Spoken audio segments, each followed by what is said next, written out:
What's up, everybody? I'm Frank Cavone. I'm Brett Porter. I'm Doug Quimby. And we are Kinda Live. Kinda Livin. And this is episode 60 of the Kinda Live, Kinda Livin podcast right here on Mirth Films. Thank you all for tuning in. As all of you know, you can listen to Kinda Live, Kinda Livin podcast on iTunes, Spotify, SoundCloud, YouTube podcasts, and if we're trying to get X-rated, Twitch, which we got some ideas brewing here tonight. But tonight is a very special night. We have the one and only Greg Bell in the house. What's up, Greg? How you doing, man? Hey, guys. How are you? Thanks for having me. Thanks for coming by, man. You've been really busy. You're just coming off festival season, rolling into the fall tour circuit. You got shows coming in left and right, especially here in October. So I got to ask, first off, did you get any time to decompress between the throwdown and getting ready for the fall season? I never decompress. I mean, I don't know what that word means. It's not in your vocabulary. Okay.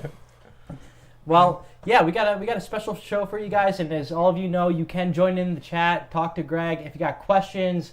We definitely have a bunch of questions, so there's a lot that we want to talk about. But first, just want to plug a few things. Our merchandise is back on our website. Go to mirth-films.com. Go find some Mirth Films merch. There'll be monthly merch drops, thanks to Amy Clemmy and now our merch director, Douglas Quimby over here. And thank you so much, Doug and Quimby. Yeah. So, and then also, just as always, go to our Mirth Films YouTube channel where you can go subscribe, enjoy a bunch of good content. We'll be recording a bunch of shows this fall, so maybe the show that you go to is the one we go to, and you get it captured live on film.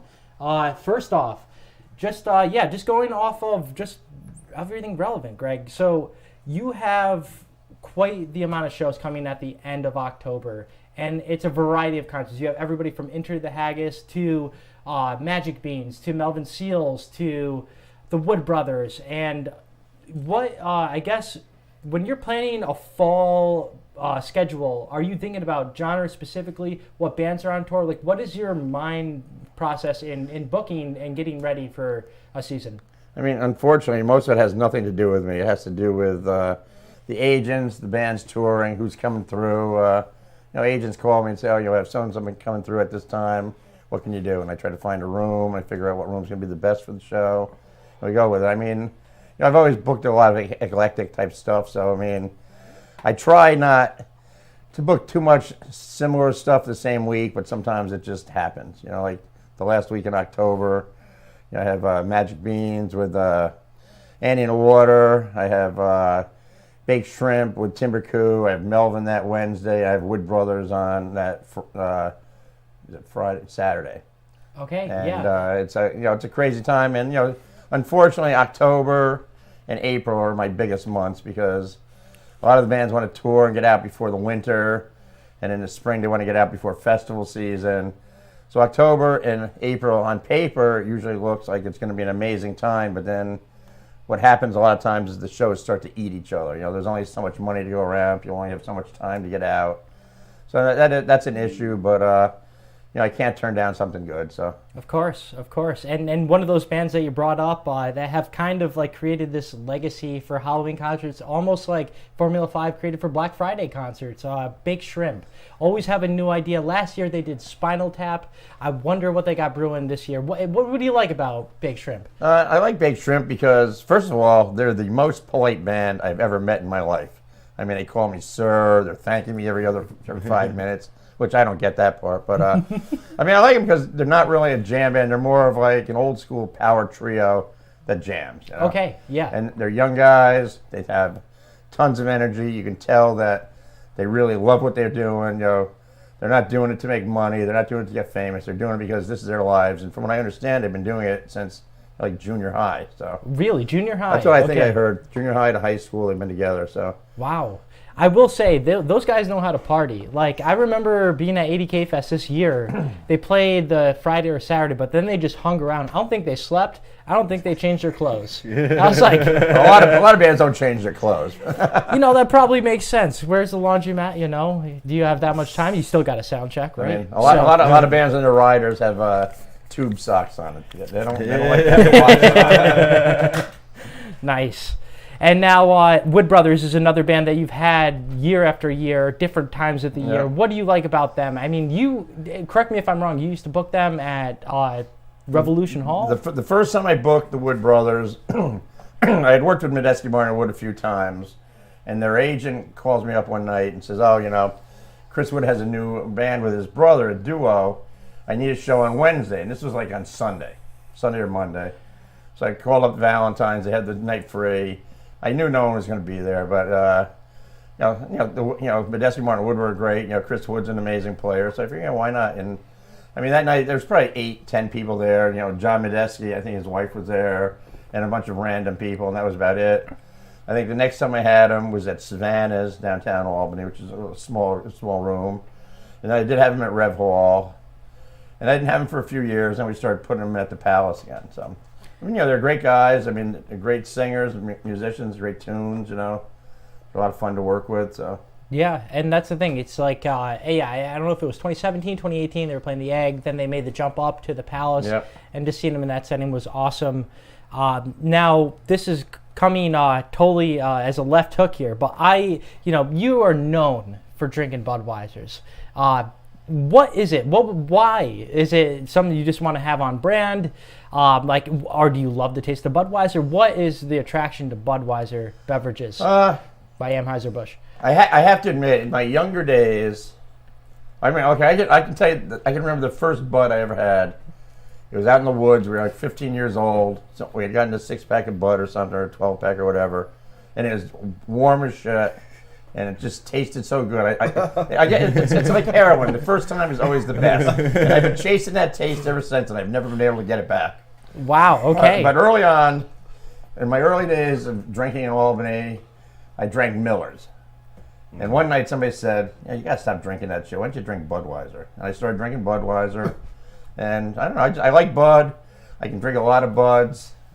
The microbrews, I don't know, See, unfortunately, I'm not a connoisseur. I'm not drinking for flavor. I'm usually drinking to get a buzz, Of course. And anybody, Sounds like my guy. anybody who says they're drinking because they like the flavor is full of shit. Everybody drinks to get a buzz. Whether you get a buzz off of 1 beer or 20 beers, the reason for drinking is the same, Well, I mean, in the line of work you're in, I mean, when bands play for 2 sets, I don't think 6 fiddleheads are going to do you justice either. Well, I can do it if I have to. But if you have to. Okay. I remember, the first show I did it at Revolution Hall, they only sold what they were brewing there. And I was doing these cherry wheats, and I had 3 cherry wheats. I'm thinking, holy shit, I'm a mess here. What the hell's going on here? And they were 9% alcohol, So at that place, I used to sneak my own Budweisers in, stick in the back room, and just sneak Buds out all night so I didn't have to drink the other stuff. Dude, not that their stuff is bad, but I'm not saying that, but I don't like microbrews pretty much.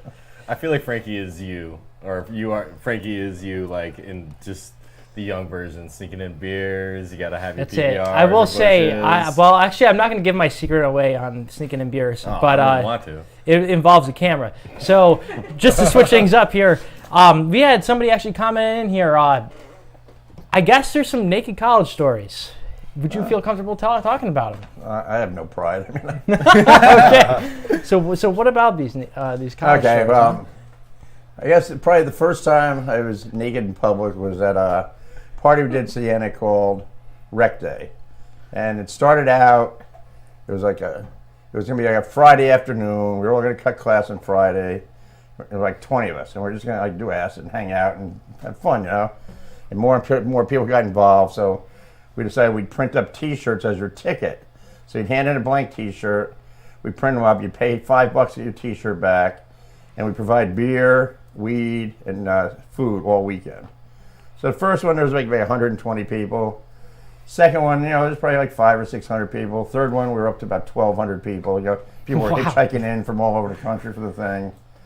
And just get naked and partying. Oh no, I mean it didn't start out like that. I mean, there was a lot of LSD around, and there was a lot of alcohol, and one of our friends had a hat, and he would never take the hat off, and for some reason we decided we were burning the hat, and we had this big giant bonfire going that we weren't supposed to have. It was on top of the grills, and it was picnic tables and chairs. I mean, we were a little crazy, and he got all pissed off about the hat, so I said, okay, I'll throw my shirt in. So I threw my shirt in, Okay. and my friend threw his shirt in, and I threw my pants in, And he threw his pants in. And then we threw my underwear in, and we threw our shoes in. I just kept my belt so I had somewhere to keep my cigarettes. For the rest of the weekend, I was just naked at this party, you know? Okay. So there's purpose to amazing. And another naked story was at Blotoween, I think, 1980. There was about 1,000 people at J.B. Scott's, and they were having a least costume contest. And I got up and took all my clothes off in one least costume and worst costume at the same time. Dang. And there is a famous photo by Marty Benjamin, the famous rock photographer, of me standing on stage in front of 1,000 people, standing like this, completely naked.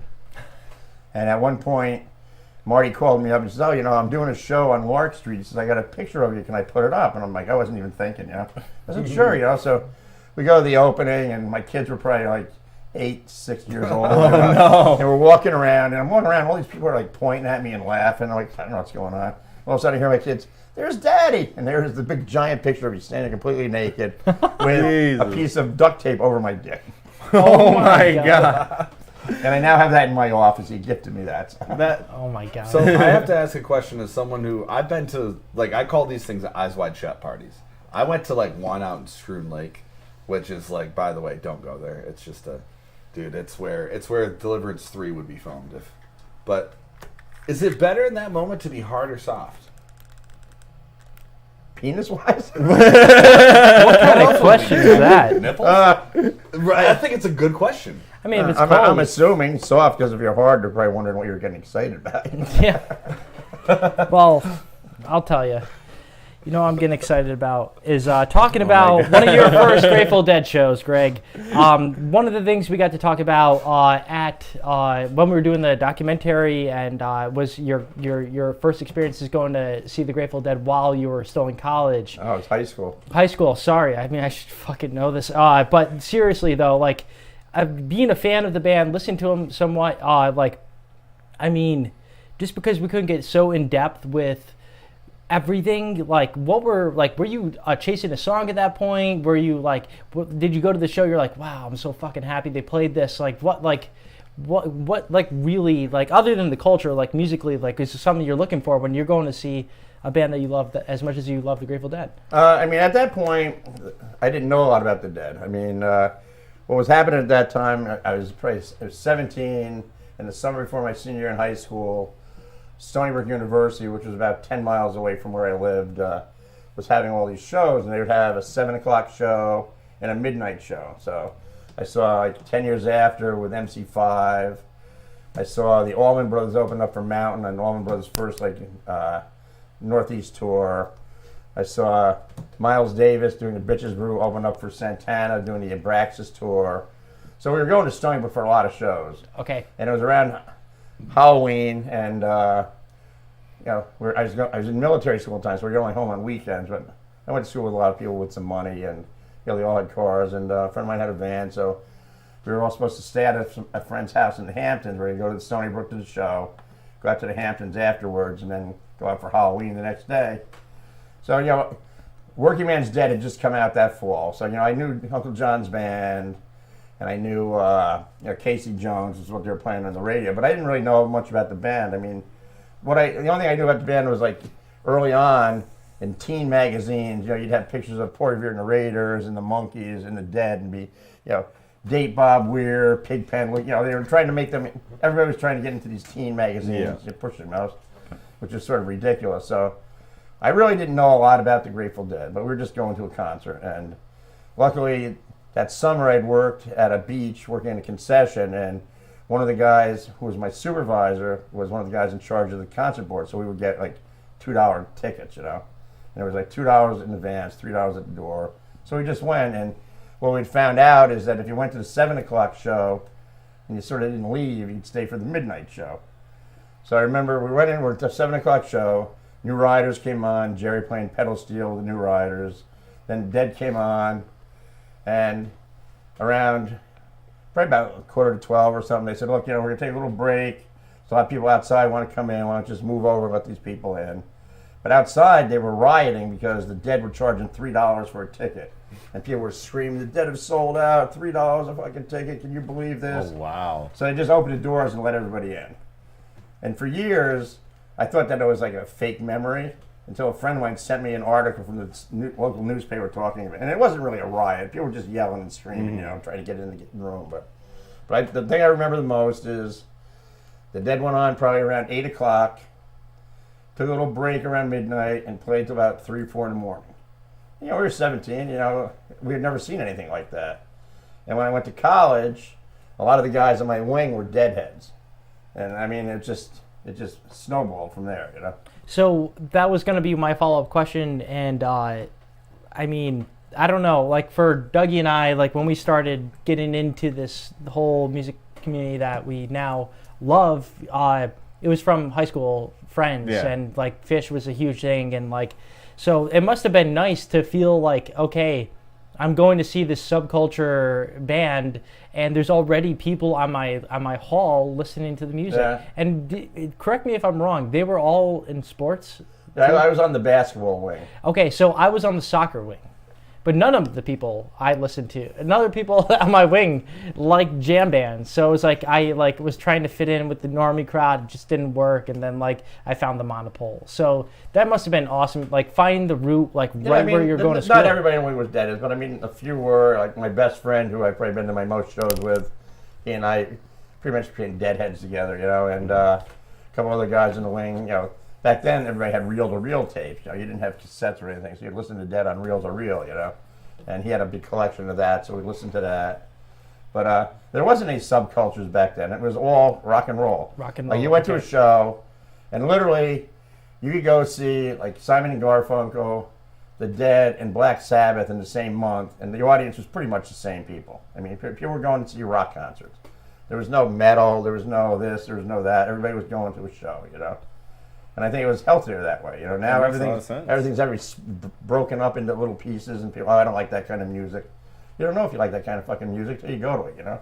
Now, on the micro-based side of things, like, you know, you have your rock and roll, you know, what's going on at that time, and, you know, like in a time where you helped develop what we have here in Albany as far as a local community, local music, like, I mean, even just as basic as going out to the bars on a weekend, you know? Like, was there any of that? Like, was there like, hey, I'm going to go see some live music at X and Y? I mean, by the time I got out of college, Albany, there were bands playing in almost every bar in Albany. I mean, you could go out and see 5 or 6 shows in a night if you just went bar hopping, you know? A lot of places it was free to get in or $1 to get in. It was 18 to drink, so everybody was out. I mean, there was tons of music. And, you know, so like, early on, when I got out of college, I ended up meeting Greg Hames, Sarge Bellotto, and his girlfriend at the time was my supervisor at St. Catherine's, and I met him. We became good friends. I started following the Star Spangled Washboard Band, which was their band at the time around, and that's what pretty much got me into the Albany music scene. I mean, because he knew everybody, so I got to meet all the up and coming bands, and it was like in the early, like mid '70s and to late '70s, you know. Punk was just getting going, you know, there's a lot of new music coming out. And we were hanging out in Lark Street at the Lark Tavern a lot, and that was sort of like the epicenter of the cool people. Not that we were cool, but for some reason we just were able to hang out with them because we were crazy, you know? Yeah. But, so I mean, I was always good friends with a lot of bands, and we'd go to see music all the time, you know? But it was nothing, you know, we'd go to SPAC and stuff, but I would say most of the shows I went to were local bar band shows, you know? Yeah. Makes sense. And kind of just, we're jumping all over the map. That's here. Right. But yeah, so as far as like today, you know, I for the first time, like at least since like now, like doing concert photography since 2016 and like seeing the ebbs and flows of the music community, who comes in, who comes out, just who can hang on, and just how life can get to certain bands, you know, like I guess. Like, who are some bands that right now you're proud of that you know are out there trying to make the best of what they got and succeed and prevail and maybe even break the barriers of just Albany, New York? Like, what are some of the bands that you're happy to see doing their thing now? I mean, locally, unfortunately, as I've gotten older, I get out less to see shows that I'm not putting on, only because, you know, I am 70 years old. You know, I do 2 or 3 shows a week, I used to go out like 2 or 3 nights a week and just check out new bands, especially when Valentine's was open because it was easy. It was close to home. I go down and I could keep my finger on the pulse a lot better, So unfortunately, a lot of the young up-and-coming bands, I don't have as much contact with. I'm not really aware as much of what's going on. And, I want to get back into that, but I just don't have the energy, And I mean, Troy right now is the hot spot. No Fun. A couple of other places are bringing in tons and tons of young bands, and seems to be working for them. I don't want to try stepping on toes or anything, trying to get things away from other people. So Of course. I'm just, I wanted to do the thing. I tried, like E Block is a new up and coming band I like a lot. The Laura Lee band. Hilltop, Glass Pony, Andy in the Water. These are all bands who are on their way. Bands like Eggy are starting to make this next step. Yeah. Bands like Goose that I was doing for a long time to know people are huge now. You just never know what's going to happen.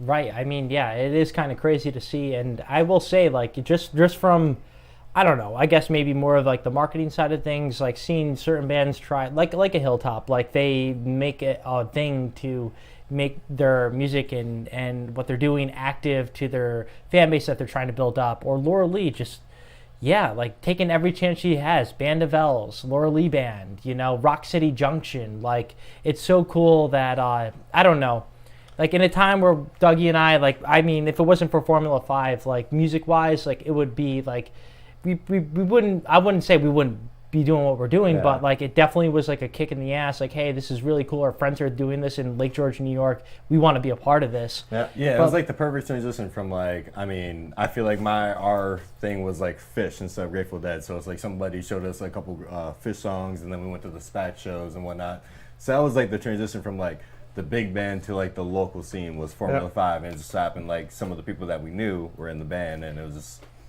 right. And meeting like the opener, and it was so cool. Like, it was kind of like, I never really thought about this, but like Formula 5 played their last show ever at their last gig, like bar show at Putnam Place, and with Glass Pony opening, and then it's just like almost like the passing of the torch. Like, here we go, and I can't imagine how tough it is to be in a band in 2023 and just put it all on the table, live cheap. It's close to impossible now. I mean, there's just so much music out there.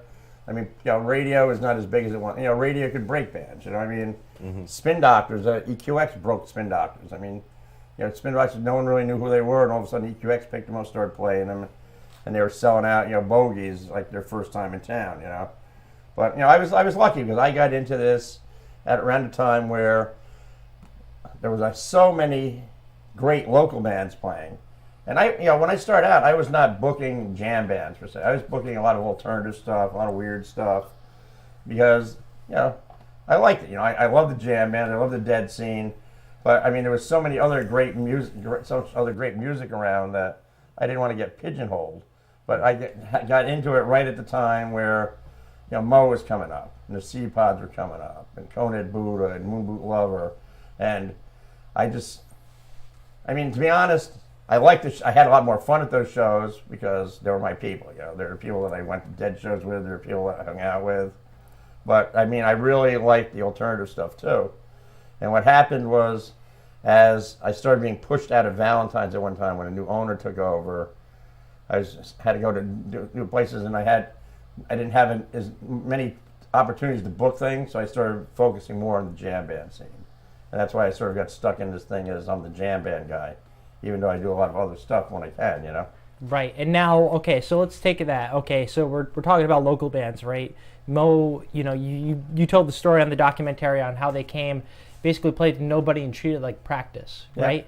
So, like, seeing that phase to what it did, like that first, like, maybe it wasn't the Palace show, maybe it was a smaller show that just was fucking sold out, like, how did it feel like seeing like those guys like achieve that? Like, no, it always amazes. Whenever I go to a Mo show, the first thing I realize is how good they are, because I forget how really good they are, Because if I'm running a show, I'm not paying attention as much. If I go to a show on my own, I'll sit there saying, "Holy shit, these guys are really fucking good," But I mean, it was amazing. Like when the first time I went to any big shows with Mo, I'm like, holy shit, I had something to do with this, And I would thank them all the time. And they're like, no, Greg, you helped us with this too. You're all part of this, But I mean, Mo, I can tell you the night that Mo got big in Albany. They were already underway. I'd already had them play live at 5, and they were starting to do pretty well. But they went on tour with the Due to Life as an opening band for like 3 or 4 shows after Fish shows. And of course, the rumor is, Trey's going to show up and sit in with the Due to Life. So the place is packed. And every night, Mo would come on, every city he played, and blow Due to Life off the stage. And personally, I think that was the time where I saw Mo go from here to here. Now, other people can disagree. They may have seen something else, but from my view, that was the show. And I think, okay, these guys are going to be big. Now, last question before we. There's some people in the chat here. I just want to know, you had this going on at this time in the '90s, and at the same time, this. And correct me if I'm wrong, but this route of bands playing the jam band circuit is starting to get developed. You got places like Wetlands. I mean, was there any coordination with a venue like that? Did you make trips down to Wetlands? I mean, I went down to Wetlands for some shows. I'd go down there for Mo. I'd go down for Coned Buddha or the Sea Pods. But, you had the Wetlands. I think you had the Electric Company or Electric Factory. I can't remember what it was called. In Electric Utica. Factory, yeah. In Utica, that was doing stuff. And Albany. And Bogies and Valentine's were doing a lot of the jam band stuff. So, I would say at that point in the jam band scene, Albany was one of the epicenters for the whole jam band scene. Okay. And now we're just going to take a quick little break here and just see who we got here talking. Shout out Dylan McKenzie, 6-man. Thank you for always hanging, man. Especially, I don't know, 6-man's the best, right? He's the man. He's the best. Always coming through. Yeah, he came to my yard sale the other day, dude. He loves a good garage sale, doesn't he? Dude, that man came from go to mine and my fiance's garage yard sale. Love it. He always shows his support. Dude, dragged his parents and his brother with him. It was honestly... I I felt so dig it. bad. I felt bad at first. I was like, no, dude. Why, did you just not have good stuff to sell? Or? We did. We did. I sold his brother a 100-foot Ethernet cable, dude. Like, Fucking That's hey, a that's good just- thing to find. That's a hard thing to find. Why did you hit me up about that? Next time. Next time. Next time I come across one, man, it's all yours. $5 is what I sold it to him for. That's a steal. That's a real. I don't need a 100-foot Ethernet cable. I'm like, I need that. I need one of those right now. As Wise Man once said, a garage sale is just missing the letter B somewhere. Okay. And, dude, I'm getting married in 19 days. And trust me, if there's anything I've learned, it's that these wedding things are fucking expensive. I can imagine. So Save your money, kids. Have So yard sales. next shout out of the couple of the year of the jam band scene, the Canes, Mike and Maria Kane. What do you got to say about Mike and Maria Kane here? They're like some of my biggest fans. They come to a lot of my shows. They're great people. I consider them really, really close friends, and I love them. Okay. Shout out to the Canes. Shout out to the Canes. Shout out to the Canes. Leave the candy canes at home, though. I don't like peppermint. They make other flavored candy canes. Yeah, Do they they? do like a blue Oh, rice. they have like a Jolly Rancher. Rancher. Oh, okay. But they're not candy canes. I don't know. There's just Yeah, something I about agree with that. It's Candy candy canes are peppermint. candy It's cane in the form shaped. of a cane. Okay, they look like candy canes, but they're not candy canes. So we got Daryl Rock. Shout out Mr. Bell. Daryl Rock, we love you, man. OG D Rock. Yeah, cheers everybody here. Cheers to D-Rock. Cheers to D Rock. All the D Rocks in the world. Next we got Laura Lee. Shout out Laura Lee. Keep doing what you're doing. Thank you for Mountain Sessions. If you haven't seen her Mountain Sessions episode, go check it out. I've never been to that part of the New York State area, Catskills, As a Washington County, I will endorse. Laura Lee is probably the next big thing coming out of the county. I think I listened to her EP album probably 50 times in a row. It was really good. That's right. Go check it out. Yeah, go check it out. And yeah, she has a gig coming up, right, Greg? Oh yeah, she's opening up for Claire Maloney next Thursday at the Hollow. At the Hollow. Don't miss it. And then we also have we got some more Maria Kane and D-Rock love. We got Billy Francis LaRue, Billy the motherfucking kid. Billy the My Kid. favorite person to go shoot fall foliage with. I haven't seen He Billy always in has a years, fucking you good know? How's that stuff. been? Because I've been noticing the leaves changing. It's beautiful out there. It's it's been a rocky month, man. Like, I will say, just like the aftermath of the festival and just I don't know. Like there's certain things I realized. Like I went out one time to go shoot leaves up in Lake Placid last week. Actually, it was 2 days before the festival. I was like, you know what? Fuck it. I'm gonna clear my mind. We got so much shit going on. I'm gonna go up, drive, do my thing, cruise, maybe some other things that involve cruising. So I was going up. I put my drone up. It was great, but at the same time, it wasn't fully developed up there. And also, like, I feel like I'm at this point in my life where, like, there's certain things I felt like I've just done. I've overdone it, and I would like to try new things. And I just kind of felt like I was doing the same thing, you know? I get that. And I love the Adirondacks, Lake George, and for me, for you, fucking Fort Ann's close. You know, it's beautiful up there around this time of year. And, but, you know, it's just at the same time, it's just like, I don't know, like You don't have to after go doing this photograph for it like every for year. for some time now, like I kind of want to like get some more inspiration in some other ways, and like getting back into skateboarding and doing what we're doing, Doug. Like that's been such a blast, and it like where 2022 New Year's resolution was get back to my roots. We achieved that, like, but just Now it's I don't know. Really like, get back into I get the a high roots. from it, like when I first started shooting music, and like that's what I'm chasing right now. And so music, skateboarding, leaves, we'll save for next year. Because we're only doing They'll be we are here, doing hopefully. we are doing Wild in the Trees next year, which something that I can at least share. Yep. It's happening. It's happening. We're trimming it down a day. We're trimming We're the cutting some leaves. trees. Yeah, we're We're doing some yard work. So But look stay forward tuned to for that. that. Yeah, stay tuned for that. But yeah, and back to the comments here because I don't even know what I was just talking about. We got a shout out from Cassidy. I love Greg Bell too, Which, and yeah, also can we got to please show off shout the out shirt. Yeah, Doug. Cassidy made. That's a fresh shirt. It's a very nice shirt. As they put up the Brett Porter lower third. What's number 5, Frankie? We got a Gabrielle Cardona. Thank you for joining the chat. And Sounds like a mob boss. we're gonna add an S to that. Cardonas. If you want a good chicken sandwich, fuck. I wish I knew the name of it. But I probably had the chicken sandwich 4 or 5 days a week when I was living on Chestnut Street.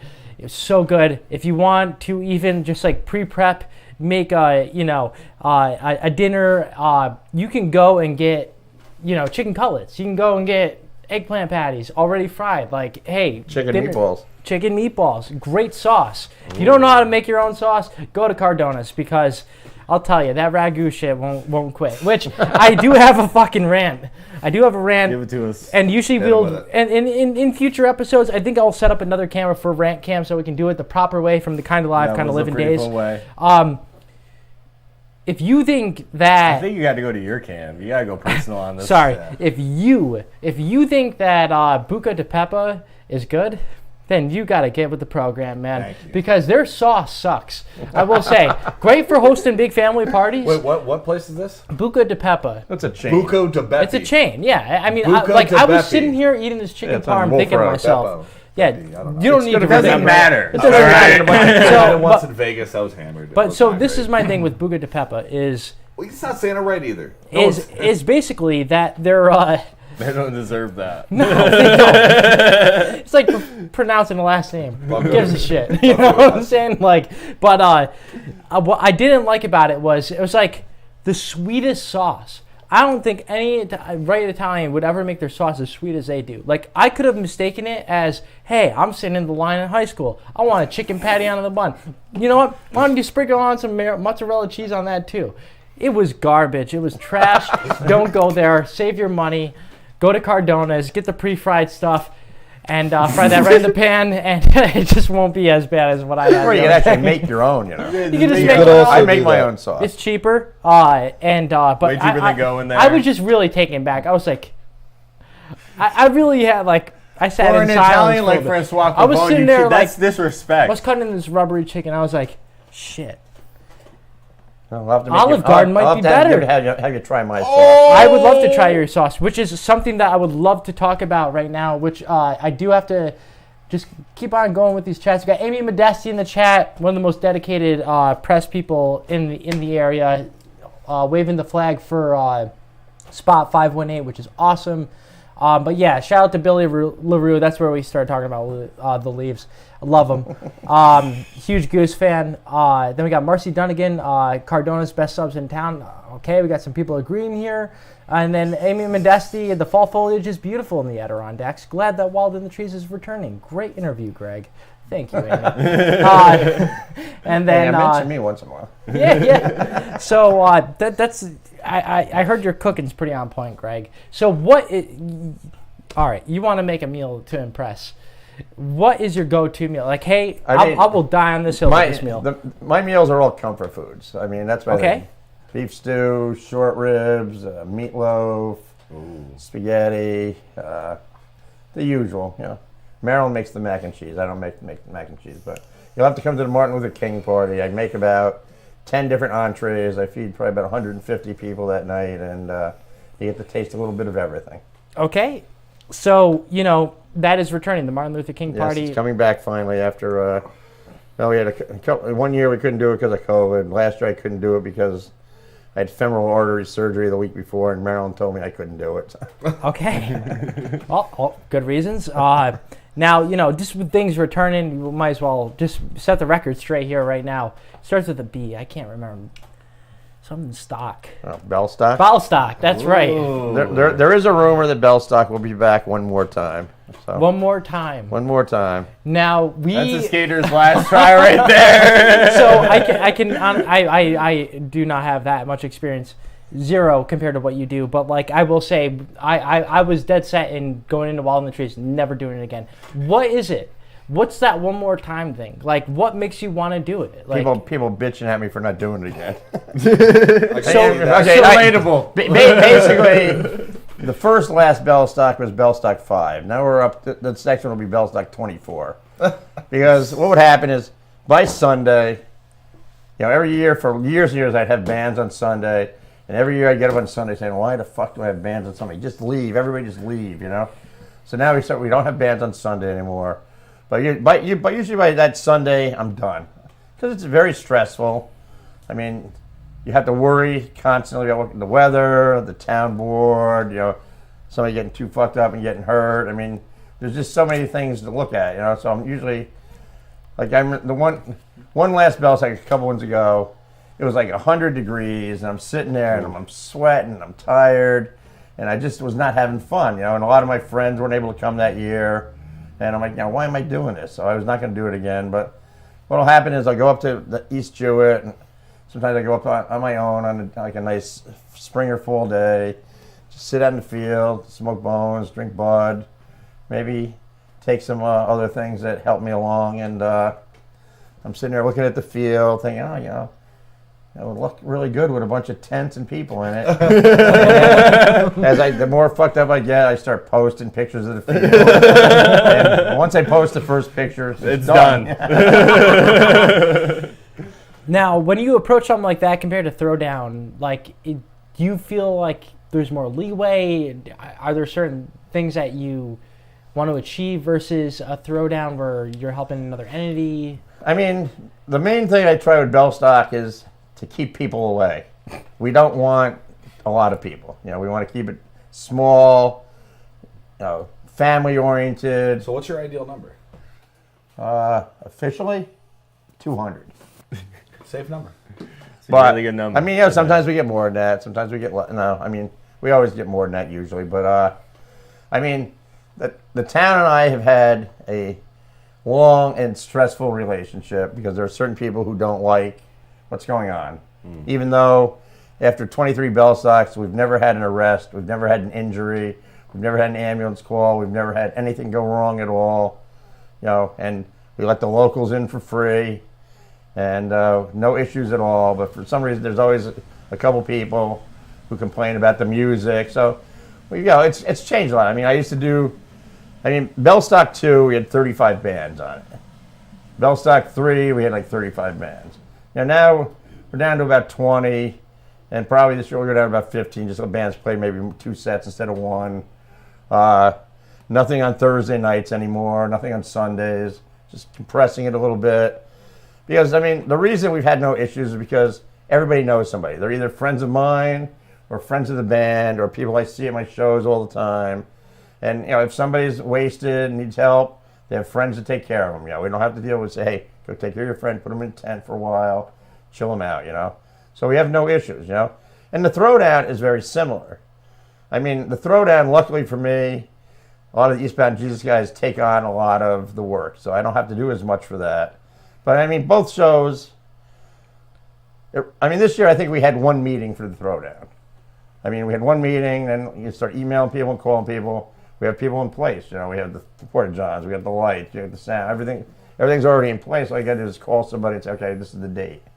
And the same with Bellstock, because, I mean, there isn't as much work putting it together. Most of the work is just being there, waiting for something to go wrong.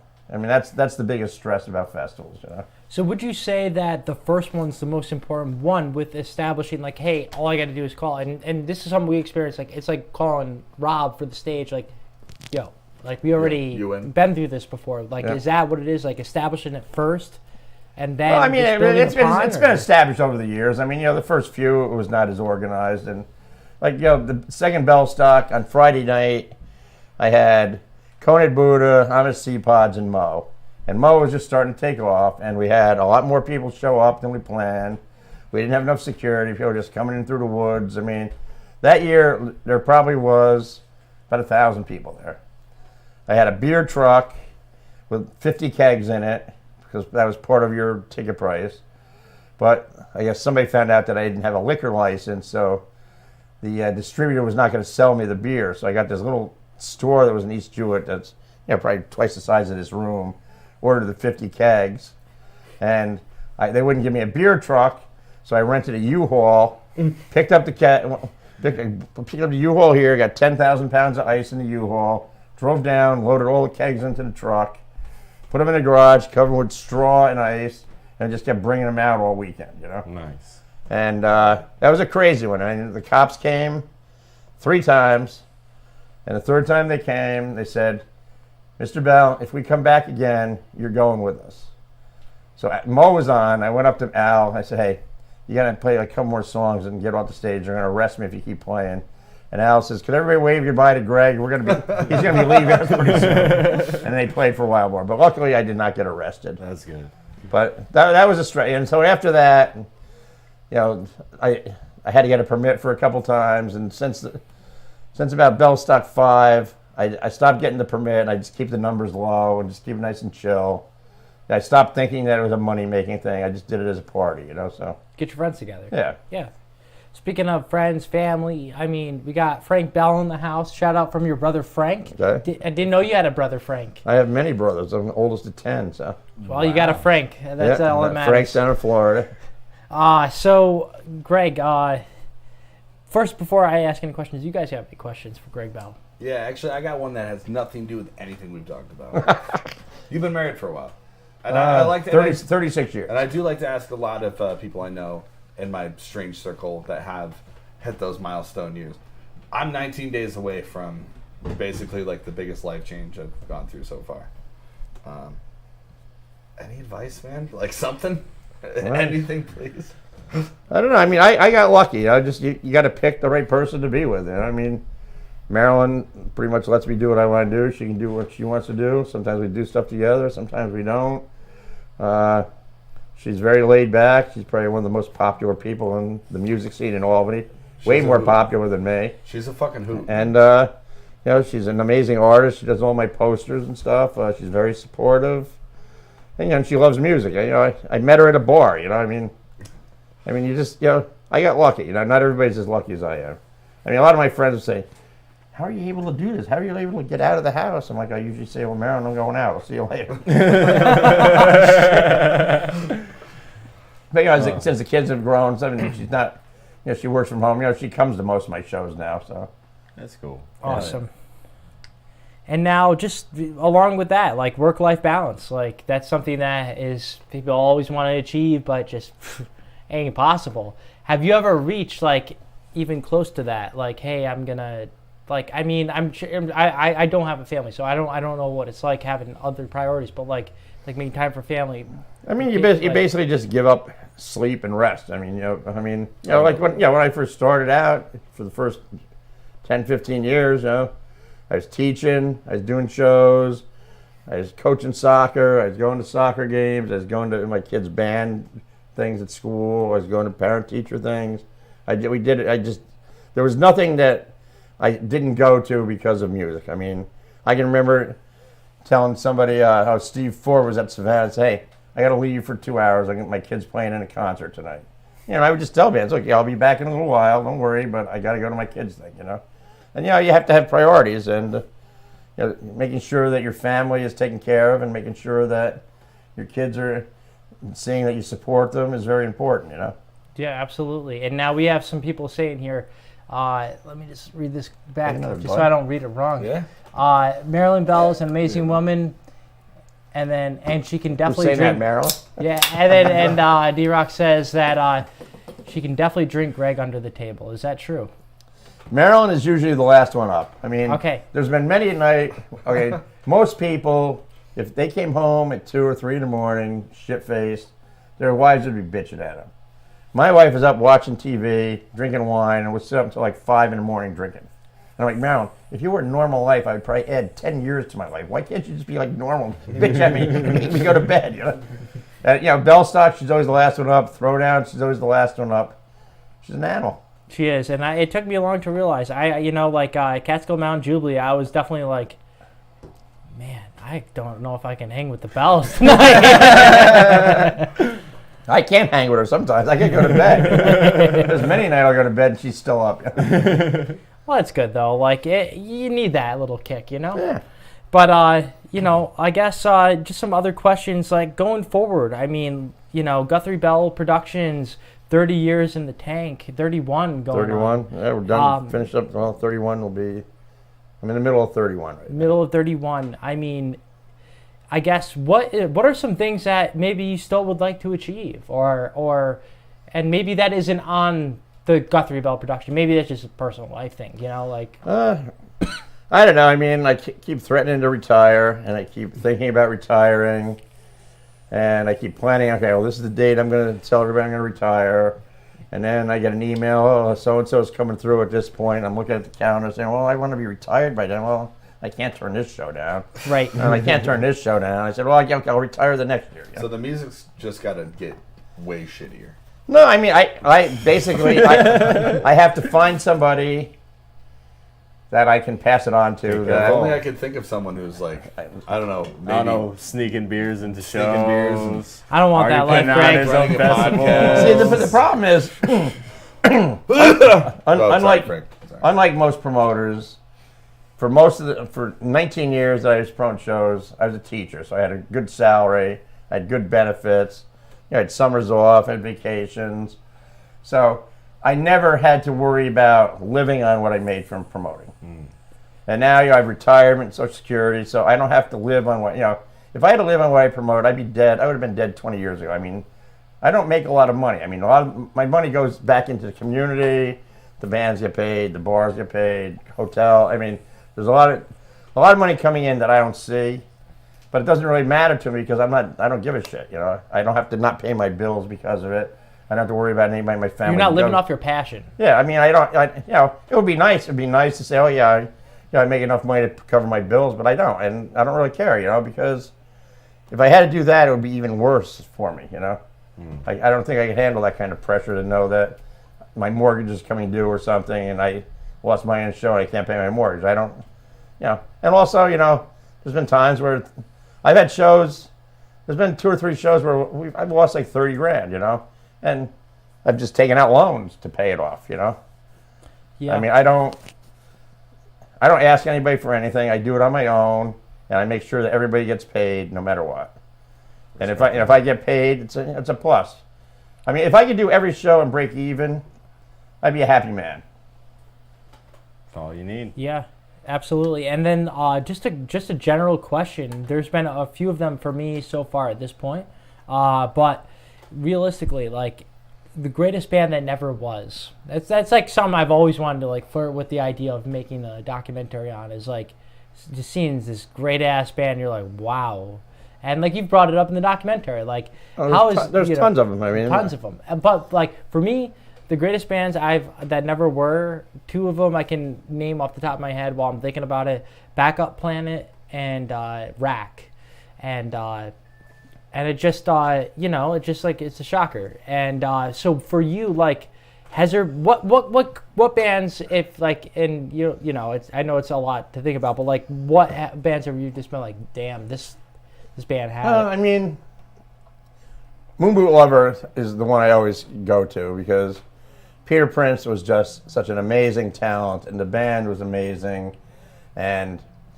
I mean, personally, I think it was due to some poor management, some poor personal choices, and he just never got to where he should have been. I mean, the guy, he's the one who pretty much got my career going in Albany, where I think I've told this story before, but there was one night we were first doing shows at Valentine's. It was getting a hard time to get people to come to Valentine's, so no one knew about it. It was sort of dumpy room. And downstairs Valentine's would be packed with kids from Delmar and Siena and stuff. But they wouldn't pay $5 to get upstairs, So one night Moon Boot and Dr. Ja were playing, and there was maybe 30, 40 people there. And I'd already, the money was gone. I mean, I was going to lose money no matter what. I just went downstairs and said, hey, it's a free show. And the whole place came upstairs. Moon Boot blew them off. Blew them up. The people were going nuts over it.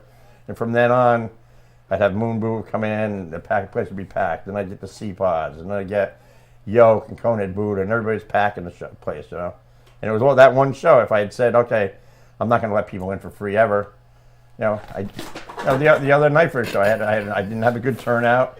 I just started letting people in for free. Because the worst thing about a show not doing well is not the loss of money. The worst thing is sitting there feeling bad for the band, feeling bad for the bartenders, feeling bad for the people who are there because there's no energy at all. Yeah. So that's the money is the least of my worries. I want people to see the bands. I don't put anybody on that is not worthwhile seeing. The same with like openers. A lot of people don't like to go see openers. I never put on an opener that doesn't deserve to be a headliner at some point. Right. Okay. Moon Boot is one. Hamill on Trial, one of my favorite performers in the world. He's one of the most talented guys I know. He's very political. He's crazy. He plays acoustic guitar unlike anybody else you've ever seen. He writes great tunes. He's funny, and he just has not taken off. He was on Ani DeFranco's label for a while. He plays the sold-out shows in Europe. There's places he does really well, but around here he's just never gotten the numbers, And some people like that. I see bands all the time where they're unbelievable, and then they just sort of die out because it's a hard life. You don't want to be on the road eating pizza, sleeping on floors. People start getting married and having kids. They got to start thinking about what they're going to do with their lives if things are not going. Right. Well, yeah. What about you guys? Have there been any local bands that you're just like, hey, I was like, the one and only Formula 5. Formula 5, which I'm just going to give them a shout out quick. Formula 5, they've been rehearsing, practicing. Maybe we'll make a trip up to the practice studio. That's for you guys to find out. But Black Friday, Putnam Place, like old times, baby. It's going to be a party. And their last Black Friday party was at the Palace Theater, opening up for the Disco Biscuits. That was an amazing show. Was that your show? That was not my show. Okay. I'd just say, like, you seeing the jump from the hollow to that was like, oh my God, it's like in the bag. And yeah, Man, and I at that time, I was very naive. Like, I was like, I actually shed a tear for this fucking band. Like, I remember when my buddy one of our buddies told us, like, at our apartment. I was heartbroken. I was like, you're kidding me. Like, no way. No. Absolutely not. Let me hear that again. Fake news. Yeah, it was fake news. But so cool just to honor the fan base that was built around the Formula 5, and just seeing those guys play together. Matt Richards, Greg Merrick, Scott Haney? Scott Haney was never in the band. I'm thinking of the other one. Joe Davis, one of the best guitarists in all of the scene, who's still waving the flag with Neon Avenue, and shout out to those guys because they're doing great stuff as well. And but I think it's time for a yo. It's time for a yo. But in reality, I just want to plug a couple more things here. We got a Mountain Sessions coming out with Christian Montgomery. That's coming out on Wednesday. Tomorrow, Tuesday, October 17th. We have the Radio X Studio Tour. We're bringing back people and places. We're in this phase right now in Mirth Films where we're getting back into the content creation side of things. We're getting the band back together, really. But it's gonna be nice to get back into the flow of what we were doing prior to the music festival, and I'm really excited to just kind of tell some stories again, And thank you, Greg, from the bottom of my heart for allowing the idea of the documentary. And I was too nervous to ask you, so that's why I asked him. So no, I still think we need part 2 myself. We do, but and that's where get the outtake. A potential podcast has been brought up, part 2, whatever it is. There's so much more stories to tell in an hour and a half. It's just not possible to tell all the stories, especially with a 30-year legacy. So not even close. Thank you for all you do, because man, like that really, like, you bring up retirement. I don't know if you can do that. I don't know if I'll let you do that, because then it's like, where am I going? What am I doing? Somebody will put on it. If I stop doing shows, somebody will take it over. I mean, it's not like music's going to go away. No, it isn't. But well, you're special, man. We love you. I mean, yeah. Yeah, no, And we I love mean, you, really, man. Thank you so much. You really do. do embody that one line from the Beastie Boys, because you can't. You won't. And you don't stop. No, and to be able to just I'm practice that. knowing how frustrating, very, very little of how frustrating it is to plan for the future as far as an event that's a year out, or have an event that's a year out plus 17 other ones. There's only certain people built for that, and Greg, you're built for that, man. Yeah. And thank you. I mean, The building's falling apart. we'll buy more parts. So this is our favorite part of the section. What we've been watching, listening, playing, Greg. Well, actually, one thing I want to ask you, and this is going to be completely random. Did you ever watch wrestling back in the day? In my younger days. Well, who's one of your favorite wrestlers? I was watching, back when Andre the Giant Bruno and stuff like that. Sammartino. Yeah, way back in when I was a kid, Okay. But I mean, I have not watched it in years and years. Although a friend of mine from college's daughter married a guy who's in wrestling, and I think he Got good taste. he's got a big promotion. He's doing some management stuff, and he's doing some of the live stuff, and I think he still wrestles sometimes. He owns a couple of wrestling schools in Long Island. So Oh, that's cool. Speaking way. of that, just bringing out old friends and all that jazz, we got a Sherry Bell. Shout out from your brother, John and Sherry. Yeah. Love you, Greg, and Marilyn, too. and I'm gonna see all of them in November at a wedding in Florida. So Okay. Ooh, great Where time your to go to sunscreen. Florida. The one, Emily Larkin, the one and only Greg Bell legend, Marcy Dunnigan. Keep it up, Greg. Or keep it on, Greg. Sorry, I can't read.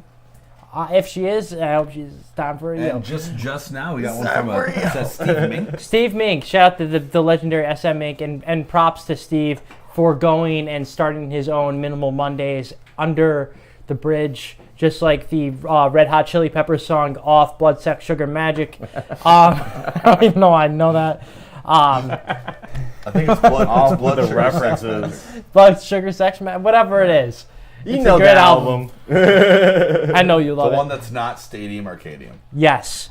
Now, but yes, to get into what we've been watching, listening, playing. Greg, have you been consuming any TV, Netflix? What bands do you listen to music separate from going to shows? That's something I always wondered. I have to admit, I only listen to music usually in the car, and I use the streaming stuff, so I mix it out. I listen to the Dead Station, Little Steven's Underground, Outlaw Country. I mix it up a lot. At home I don't listen to as much music because I'm listening to music all the time. I do watch TV, but we're at that point where we start streaming something, we just watch it, and then I have no idea what the fuck I watched the week before. Right. Reservation Dogs. I just finished Great Reservation fucking Dogs. series, man. The Reservation Dogs, I would recommend to anybody. You just got to get past the first or second Yeah. episode, because the first episode I'm watching it and I'm saying, I don't know, man. I don't know if I can. This is I gonna don't be know if awfully this, like, dark. I don't relates, think I yeah. can do this, And by the third one, we couldn't stop watching it. I've been watching The Bear a little bit, but that one's just, it's just too much yelling and screaming and stress. I need to watch things that are more relaxing, you know. Chill. Yeah. I feel that. Now, Murders in the Building. I watch. What We Do in the Shadows. Have you seen that? No, I've never seen that. You've never seen? I've heard about it, but I haven't seen It's it. about. I just started it's about watching modern TV. day. It's about modern day vampires living in Staten Island, and it is fucking hysterical. It's one of the funniest shows on TV. Check it out. It's really good. okay.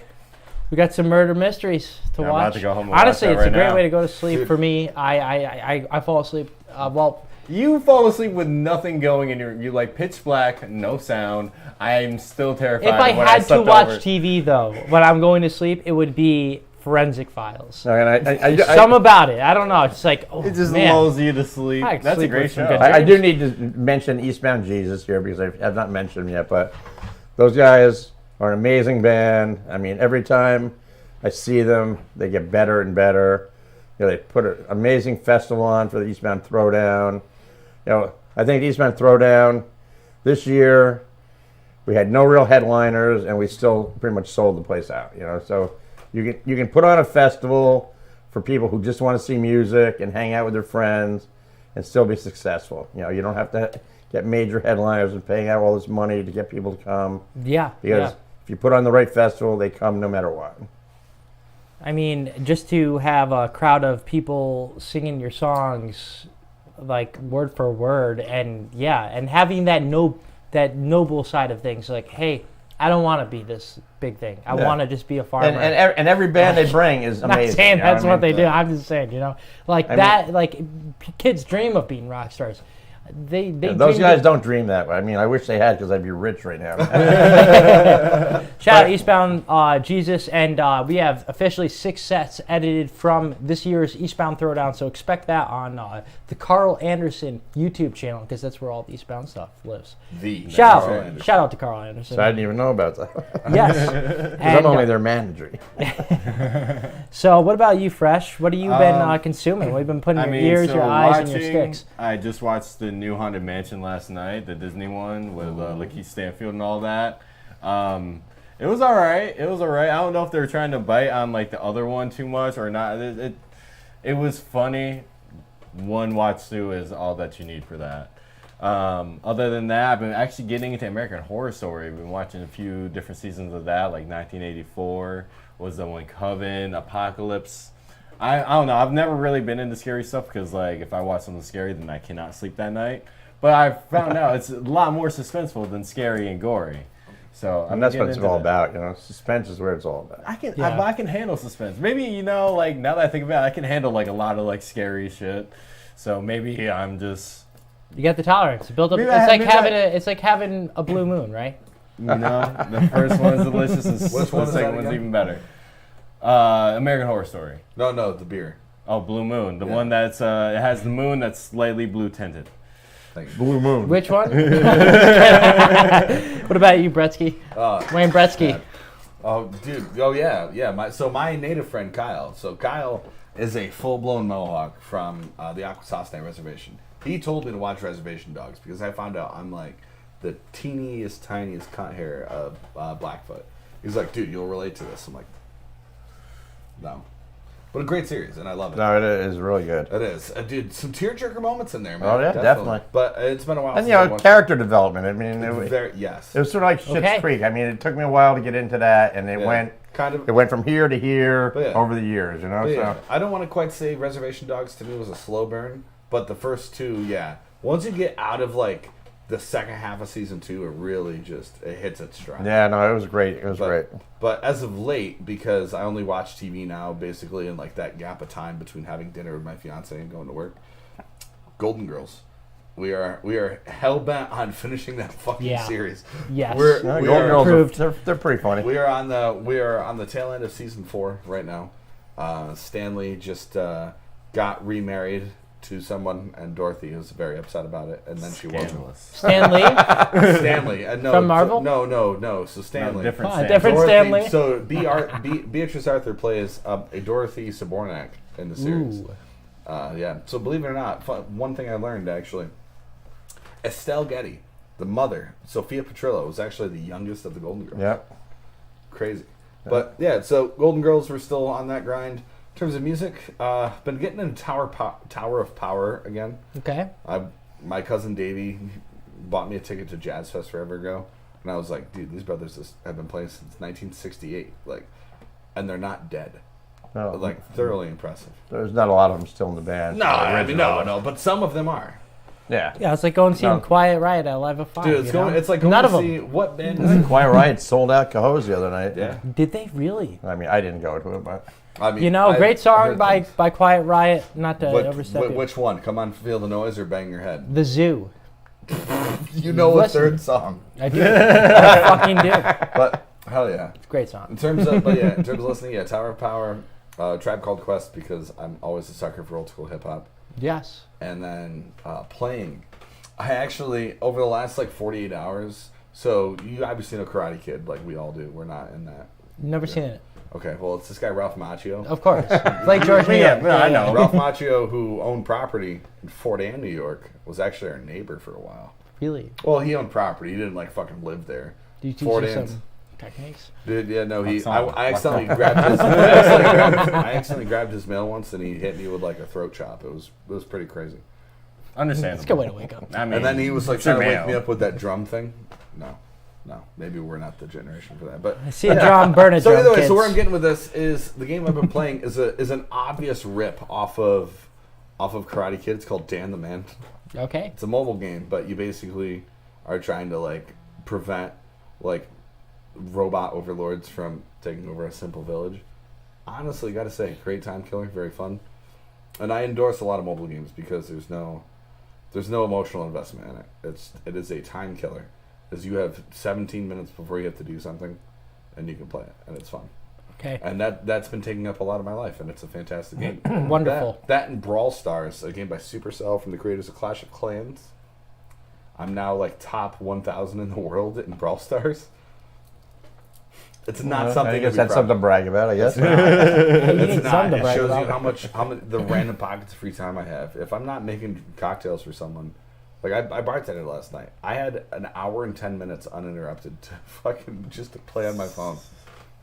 And the only interruption I had was a woman who was like very obviously a schizophrenic, was telling me that she couldn't leave the bar because there was people outside of Glens Falls, which Glens Falls has had a problem of 17-year-old like juveniles like just fucking shit up, beat up an old man, beat up a random person on a bicycle. But then she tells me, oh, they're eating people outside. Might be the meth. Might be the meth. But that's me. What about you, Frankie? So, man, you know, okay, so I'll get into this. Mac Miller, number one. Mac Miller was something that our buddy introduced us to in like 2011 and Way back fell in in the love day. with. So I've been listening to the classics. Best Day Ever, High Life, Kids, all great albums. Rest in peace, Mac Miller. Sixburg. More recent Sixburg. albums. I should. I've been more open to what I've been listening to. I've Dude, been like listening to Swimming in Circles. You would like both of those. I'm sure, man. I mean, I'm listening to Harry Styles now, so opportunities are endless, my man. But what you know what got? I had some fucking like weird thing this week. I was just like, usually I don't get edgy when I'm not doing anything, but like if I don't have anything to do, I'm just like, what do I do with my hands? And as simple as I can put it, but like at work sometimes, like when I'm doing what I do, I don't want to get too in depth with it just for reasons, but like I was just so bored out of my mind. I was like, I left with like this weird like feeling. So I was like, you know what will cheer me up? Fucking wrestling anthems. So I was just listening to nothing but like, and I realized like, wow, Rick Derringer, he did Hulk Hogan's song, Real American, Yeah. which I could lose the intro, and that's a great song. I'd probably even try to perform it at an open mic one day. Shawn Michaels. I always thought that song was so corny as a kid. I was Well, like, dude, you wanna this hear guy's so something? in touch with himself. dude. And now I'm just like, this song is Well, a do you fucking understand? banger. You understand Intense why with that yourself. song works? Is that Shawn Michaels, the character Shawn Michaels? You know what he is, right? He's a, He's a heartbreak sexy kid. boy. He's a male stripper. He's a male stripper. That's his No moniker. way. The heartbreak kid, the What do sexy you boy. mean? What the fuck did you think he was calling your mom for coffee? Like, Apparently that's what I thought. I didn't. Oh, he's a male stripper. That was his persona. wow. That makes a lot of sense. It's a work job to have. Yeah, no, it's all clicking now. It's all clicking now. You just ruined my job. I never liked him at all, anyways. But then I like watched his See biography. what the real sweet shit music is, man. Yeah. Oh, jeez. So, great. Another band that almost sounds like Neil Young, and they're called Ohia, OHIA. They have some great, just like songwriting tunes that are just, I don't know. Farewell Transmission, amazing song. I've listened to that like on repeat. That's like one of those songs I can like wake up to every single day. Definitely go and check them out. And I found them out through Thrasher Magazine's Prevent This Tragedy, great skateboarding movie. Nick Trapasso's in it, which makes it even greater.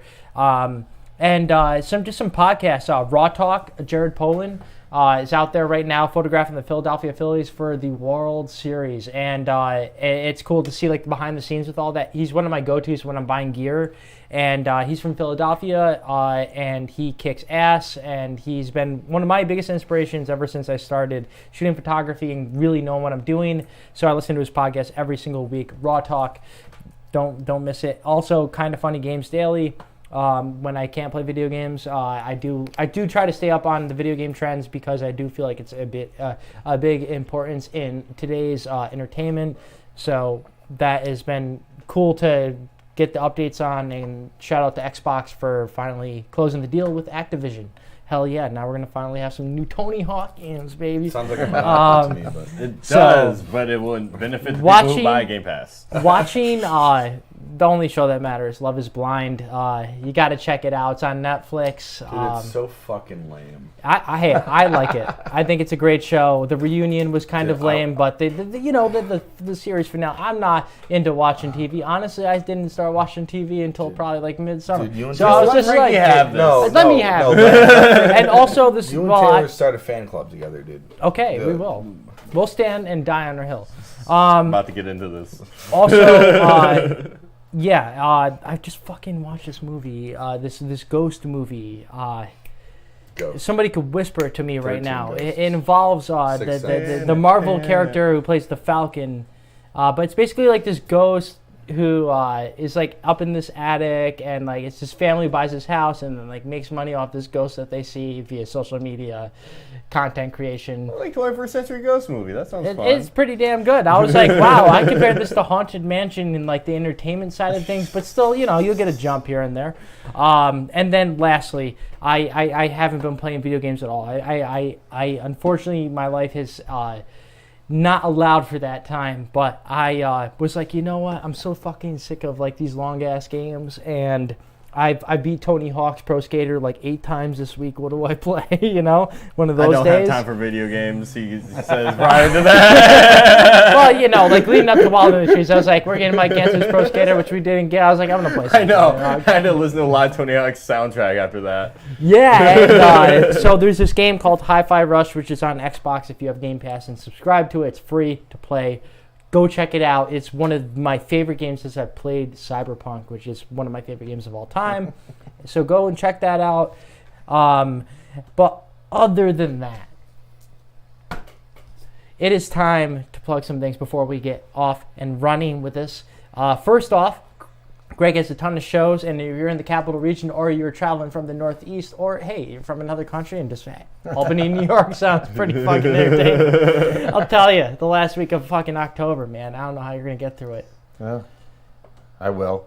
You will, that's it. If there's a will, I'm a little there's nervous. a way. I had 3 shows this week, and it almost killed me. So 4 jam band shows in a row might finish me off. But Yeah, it's what, like believe 18 you. sets of music, right? see what happens. Plus, I get there, at the Palace show, I'll be there at like noon. We'll get out of there till probably 1 in the morning, That's my problem. See, I go to the shows early, I stay late. And, Yeah. most promoters don't do this, like I was like loading in North Mississippi All-Stars the other day. I mean, you can't find 10 promoters in the country doing that shit. Yeah. Which, by the way, can we just take 1 second to thank Mountain Bear for how much of a fucking quintessential role he was into making band load in and load out like squeaky clean for Wild in the Trees. Achievable. Yes, shout out Mountain Bear for literally Good segue. just I don't know, when we were sitting there, like we got there, so we just a little backstory. We said we were going to talk about Wild in the Trees, but since we're speaking of Mountain Bear, this is very important. We got to the grounds at 6 a.m. on that Saturday, and I'm driving up, just like drinking like day-old coffee from the day before, and trying to just honestly kill them all. Gotta give a shout out to this baby right here. One of the best albums ever made by Megaforce Records. Metallica, Kill 'Em All, Whiplash, Hit the Lights, all the good stuff. I was just blaring Metallica, just trying to keep myself awake because I got like 4 hours of sleep the night before. So we get there, you get there, it's pitch black. We just were like, you know what, we're going to have a fucking rain fest. It is what it is. But then we see the sunrise and we see the puddles of water in front of our stage, and we're just like... Oof. I looked at it, I was like, there's no fucking way this is happening. I went to go like meet up with Nick and like help carry his gear in, and I was like walking through like inch of puddles the entire time. I was like, this is not good. No, not good at all. No, but Mountain Bear was there, showed up, had no reason to have to be there. He just wanted to help out. He's a good guy. He's a fucking great guy. The Cochrans in general, just great people. Yeah. So he showed up and he made everything better in the sense of we're kind of scatterbrained figuring out what we're going to do. Mountain Bear shows up. We're like getting ready to call the first day. And then he brings this positive atmosphere. And I was just like, had a couple bushes at like 7 in the morning. And I took a walk to the other side of the stage. I was like, okay, there's options here. There's ways we can figure this out, and by the grace of just the way everything worked out, I gotta give a big shout out to Mountain Bear, like everybody else here, just because keeping the cool is the thing I realized. Like stressing, freaking out, panicking, what the fuck is that going to do at the end of the day? He kept us focused, and we needed to be focused between the hours of 7:30 and 10:30 when we broke the news, and. Thank God for Mike at the Trap. Also, big shout out, Mike at the Trap, everybody. Go check it out. If you want a good craft beer or just, if you want to go to a good cannabis event. They have, I will say, since starting, they have expanded their drinking menu a lot because, and I will say this, and I'll be crucified for this if I have to be. Any place that serves only craft and that type of stuff, I find it to be such an ignorant, not an ignorant thing, but it's just, dude, you're missing out on money. People like domestics. There's nothing wrong with a good domestic, and that's something I'm happy we did this year because we had the crew over at Bella Sully's Tavern in Glens Falls who, caterers by trade, had the ability to sell domestic beer. And I think that's an important thing, and that's something that I think a lot of tap rooms could benefit from. You don't have to have the whole soiree of Busch, Budweiser, Rolling Rock, all that, but have one cheapie.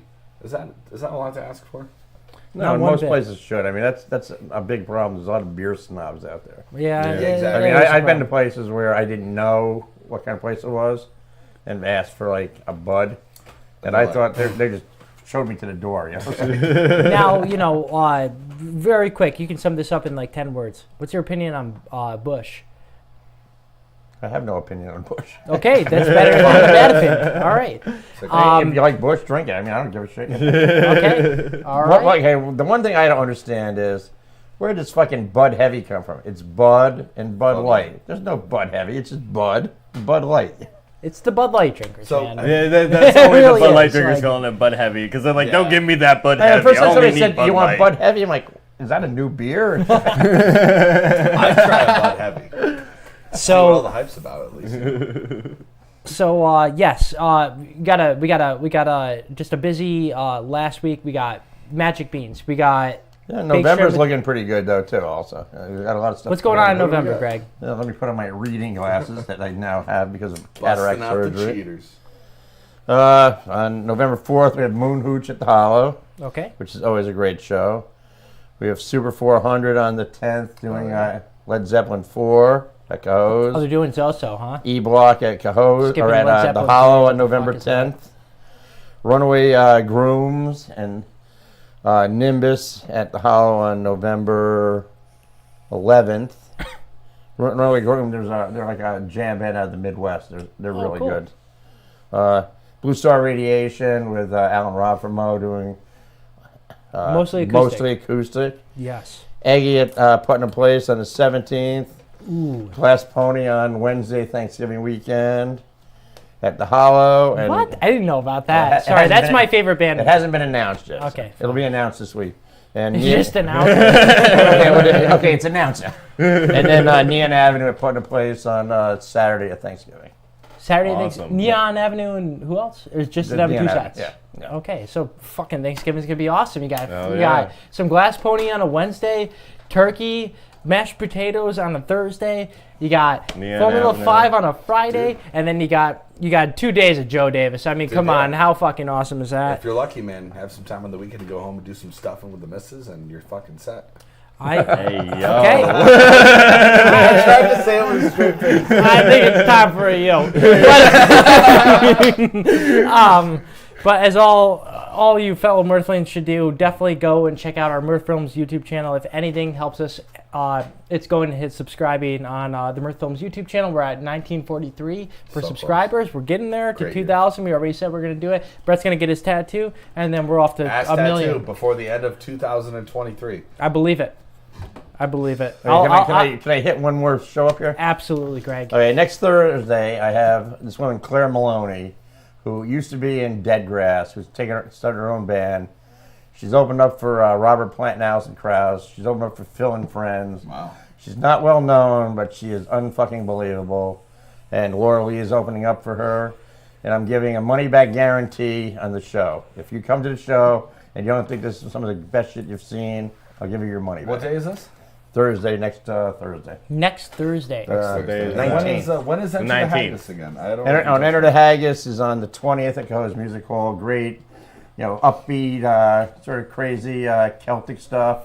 Hell yeah. I've worked with them for years and years, and then I didn't have a venue for them for a while, and I'm finally bringing them back after probably about a 10-year hiatus with them. So Dude, Okay. fantastic. All right, and so I'll get yelled at.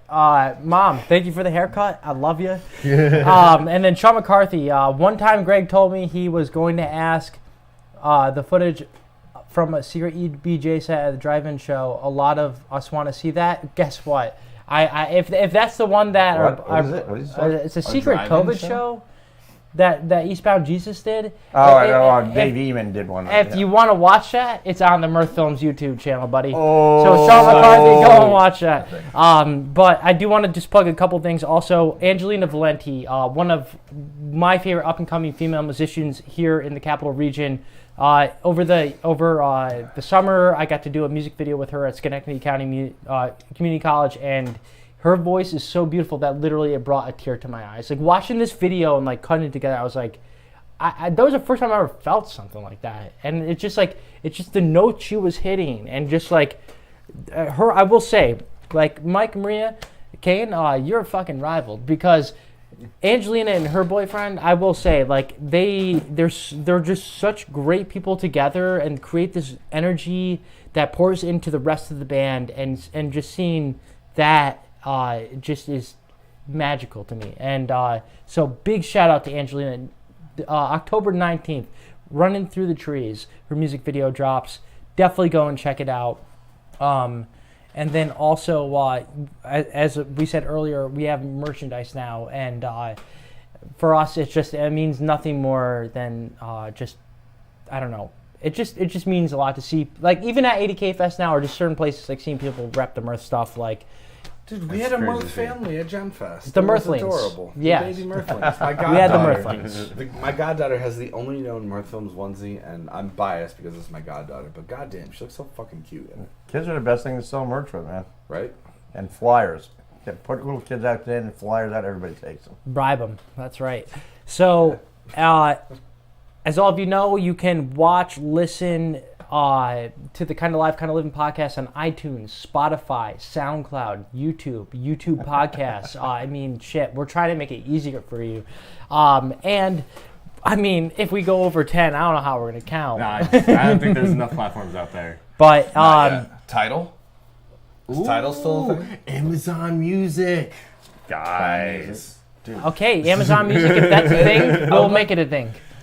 There's exclusive Because podcasts we got a team. only We on got a Amazon. fantastic four. We have, and I just want to give personally a big shout out to these motherfuckers right here. Doug Quimby, Brett Porter, for Amy just Clemmy. Amy You're Clemmy. Amy Clemmy, who's not here right now. She was here for our Mirth meeting earlier. And shout out to our newest intern, Nick B. We hope you heal all right. And congratulations on your first place win at Wild in the Trees Music and Skate Festival 2023. But until then, I think that it's just, with Mirth Films, we can't.